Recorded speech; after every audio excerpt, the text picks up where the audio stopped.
Assalamualaikum warahmatullahi wabarakatuh. Perkenalkan, saya Sofia Lisa Priyanti dengan NIM G1S1036 dari Program Studi Farmasi Fakultas Kedokteran dan Ilmu Kesehatan Universitas Jambi. Sekarang saya akan menjelaskan tentang senyawa hidrokarbon. Apa itu senyawa hidrokarbon? Senyawa hidrokarbon merupakan suatu senyawa organik yang tersusun dari atom hidrogen dan atom karbon. Senyawa hidrokarbon terbagi menjadi 3 bagian. Yang pertama adalah hidrokarbon alifatik, yang kedua adalah hidrokarbon asiklik, yang ketiga adalah hidrokarbon aromatik. Apa itu senyawa hidrokarbon alifatik? Senyawa hidrokarbon alifatik merupakan suatu senyawa hidrokarbon rantai terbuka yang didasarkan oleh atom karbon C dan dapat bersifat jenuh dan tidak jenuh. Sekarang kita akan membahas tentang alkana. Apa itu alkana? Alkana sendiri merupakan salah satu senyawa hidrokarbon atau senyawa rantai terbuka yang bersifat jenuh. Alkana memiliki rumus umum CnH2n ditambah 2 dengan N sama dengan 1, 2, 3, 4, 5, dan seterusnya. Contoh dari senyawa alkana itu sendiri adalah CH4 sama dengan metana, C2H6 sama dengan etana, C3H8 sama dengan propana, C4 H10 sama dengan butana, C5H12 sama dengan pentana, C6H14 sama dengan heksana, C7H16 sama dengan heptana, C8H18 sama dengan oktana, C9H20 sama dengan nonana, C10H22 sama dengan dekana. Untuk penamaan atau tata nama dari senyawa alkana, yang pertama kali harus dilakukan adalah menemukan rantai utama.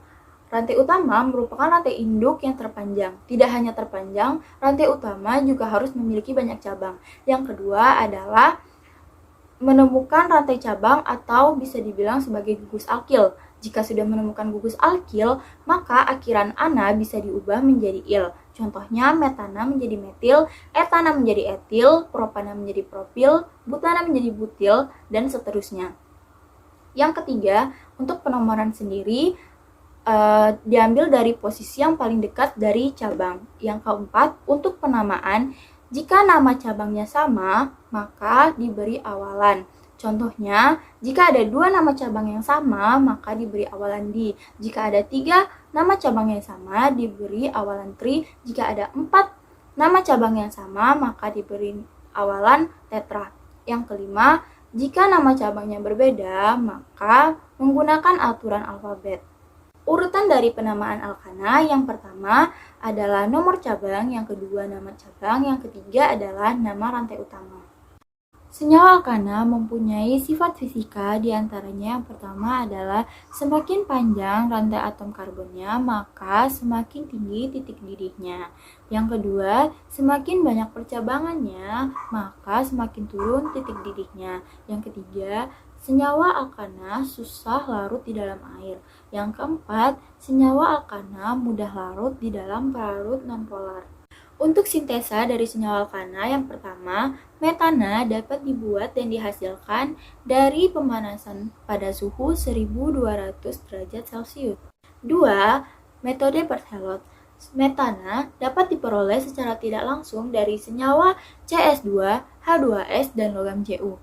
3. Reaksi Wurtz. Senyawa alkana dapat diperoleh dari alkil halida oleh logam Na, di mana alkana yang dihasilkan akan mempunyai atom karbon 2 kali lebih banyak dari atom karbon alkil halida yang biasa digunakan.